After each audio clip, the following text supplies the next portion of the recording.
Bienvenue sur Que devient l'Afrique, un espace d'analyse où la compréhension précède toujours l'opinion. Aujourd'hui, nous explorons la géopolitique contemporaine à travers l'éclairage du Dr Rufin Mabiala, qui propose une lecture structurée des enjeux portés par les grandes puissances sur la scène internationale. Son intervention s'inscrit dans une démarche pédagogique, visant à décrypter les logiques d'influence, les choix stratégiques et les équilibres globaux qui façonnent les relations entre États. À partir d'éléments factuels et de comparaisons internationales, le Dr Rufin met en perspective les dynamiques économiques, diplomatiques et régionales, tout en soulignant les défis d'un monde multipolaire en constante évolution. Cette analyse permet de mieux comprendre comment les acteurs internationaux adaptent leurs stratégies dans un environnement interconnecté, marqué par des attentes diverses et des contraintes structurelles. Restez avec nous pour une analyse approfondie, contextualisée et accessible, qui invite à la réflexion et à la compréhension des transformations actuelles du système international. Mes frères et sœurs, pendant que les Américains sont en train de faire pression autour du Venezuela, eux-mêmes, ils sont sous pression dans la mer Rouge. Le Yémen vient d'abattre un autre drone américain, le MK9 Reaper.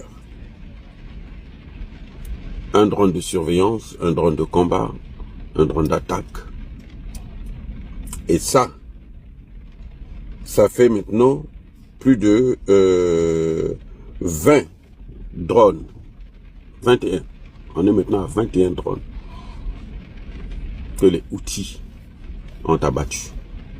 Ça veut dire que l'Amérique n'est pas aussi forte qu'on pouvait le croire. L'Amérique n'est pas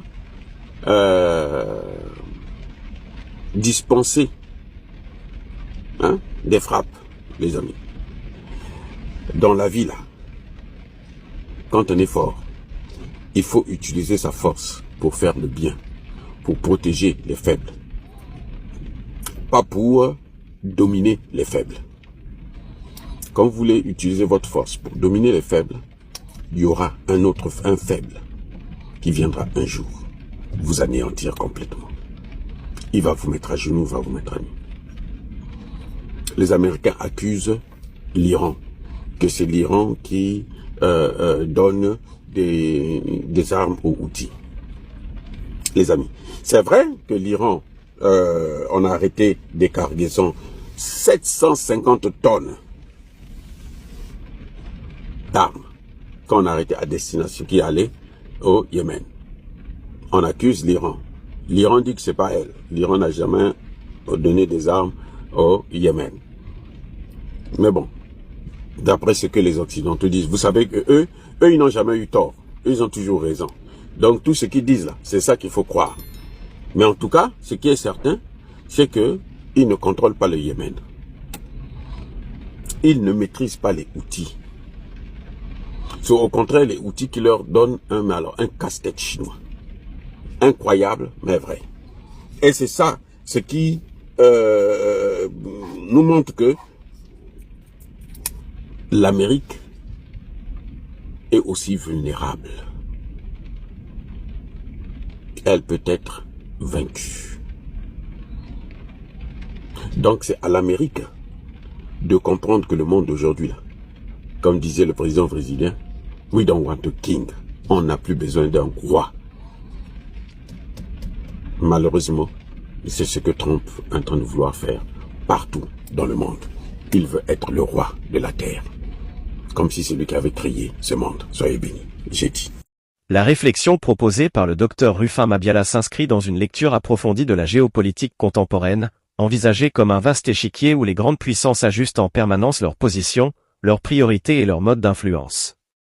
Loin d'une approche émotionnelle, son analyse met en lumière les mécanismes structurels qui façonnent l'ordre international actuel, dans un contexte marqué par l'interdépendance économique, la recomposition des alliances et l'émergence progressive d'un monde multipolaire.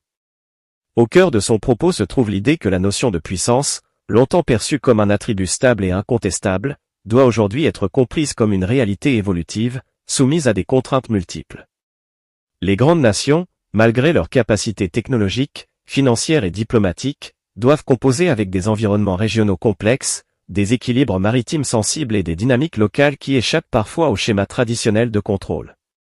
Cette observation invite à relativiser les représentations simplifiées de la domination internationale et à reconnaître la diversité des facteurs qui influencent les rapports entre États. Le docteur Ruffin souligne également que les stratégies d'influence contemporaines ne se limitent plus à des démonstrations de capacité ou à des postures symboliques. Elles reposent désormais sur la cohérence des discours, la crédibilité des engagements et la capacité à dialoguer avec des partenaires aux intérêts parfois divergents. Dans ce cadre, les espaces maritimes, les corridors commerciaux et les zones de transit deviennent des lieux centraux d'interaction, où se croisent enjeux économiques, logistiques et diplomatiques. L'analyse montre que ces espaces révèlent souvent les limites des approches unilatérales et la nécessité d'une coopération élargie. En filigrane, cette lecture met en évidence la vulnérabilité inhérente à toute forme de leadership qui ne s'appuie pas sur l'adhésion et la compréhension mutuelle.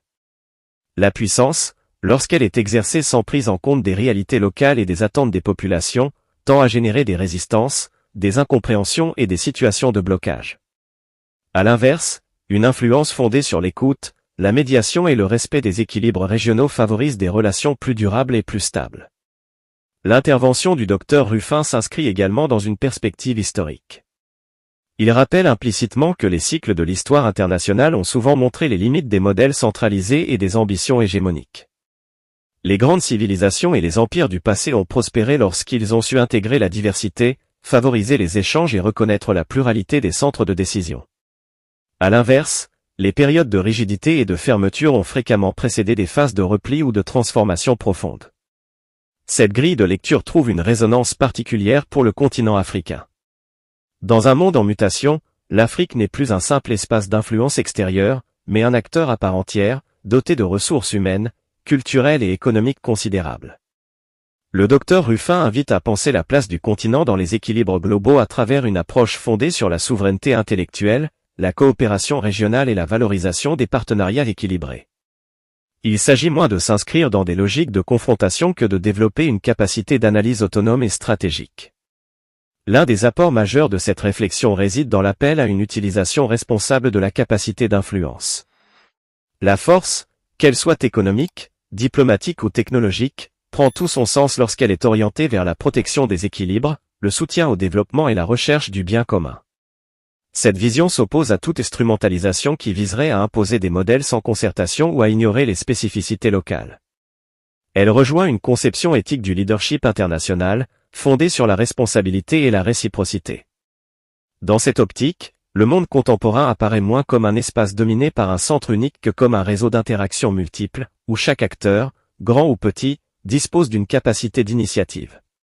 Les défis globaux, qu'ils soient économiques, environnementaux ou technologiques, renforcent cette réalité, aucun pays ne peut prétendre agir seul de manière efficace. La coopération devient alors non pas une option, mais une condition de stabilité et de prospérité partagée. Pour les sociétés africaines, cette évolution représente une opportunité majeure. Elle encourage le développement de politiques fondées sur la connaissance, l'innovation et la solidarité régionale. Elle invite également à renforcer les capacités de négociation et de représentation sur la scène internationale, afin de défendre des intérêts légitimes dans un cadre respectueux et constructif. Le docteur Ruffin met ainsi en avant l'importance de former des élites conscientes des enjeux globaux et enracinées dans les réalités locales. En conclusion, cette analyse propose une lecture apaisée et lucide de la géopolitique contemporaine. Elle rappelle que la stabilité internationale repose moins sur la démonstration de puissance que sur la capacité à comprendre, à dialoguer et à coopérer. Dans un monde en transformation, l'avenir appartient à ceux qui sauront conjuguer influence et responsabilité, ambition et humilité. Comme le dit un proverbe africain, seul, on va plus vite, ensemble, on va plus loin. Ce message d'espoir invite à construire des relations internationales fondées sur l'équilibre, la dignité et le respect mutuel.